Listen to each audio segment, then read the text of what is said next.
ഇന്നത്തെ ടിപ്സ് എന്ന് പറയുന്നത് ലാഫിംഗ് ബുദ്ധയെക്കുറിച്ചുള്ള ഒരു സംശയമാണ്.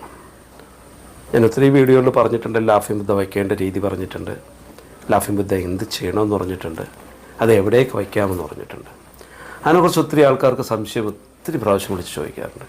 അപ്പോൾ ലാഫിംഗ് ബുദ്ധ വയ്ക്കാൻ പാടില്ലാത്ത 2 സ്ഥലങ്ങളുണ്ട്. അതിനെക്കുറിച്ചാണ് വിശദമായിട്ട് ഇന്ന് പറഞ്ഞു തരുന്നത്.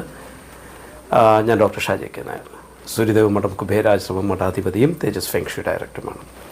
വാസ്തു സംബന്ധമായിട്ടോ ജ്യോതിഷ സംബന്ധമായിട്ടോ നിങ്ങൾക്ക് എന്തറിയണമെന്നുണ്ടെങ്കിലും നിങ്ങളുടെ വീട്ടിൽ താമസിക്കുന്ന എല്ലാവരുടെ പേര്, ഡേറ്റ് ഓഫ് ബർത്ത്, വീടിൻ്റെ ഡയറക്ഷൻ അഡ്രസ്സൊക്കെ എനിക്ക് വാട്സപ്പ് ചെയ്യും. നിങ്ങളുടെ വീട് വന്ന് നോക്കി പ്രശ്നപരിഹാരം ചെയ്തു തരാം. ഇന്നലെ വലിയൊരു വിശേഷം നടന്നിട്ടുണ്ടായിരുന്നു. എനിക്ക് ഏറ്റവും കൂടുതൽ സന്തോഷം തോന്നിയൊരു നിമിഷം അവിടെ ഞാൻ ഇന്നലെ മാളയിൽ പോയിരുന്നു. അവിടെ ഒരു വീട് നോക്കാൻ വേണ്ടി വളരെ പാവപ്പെട്ട ഒരു കുടുംബമാണ്. വളരെ പാവപ്പെട്ടെന്ന് വെച്ച്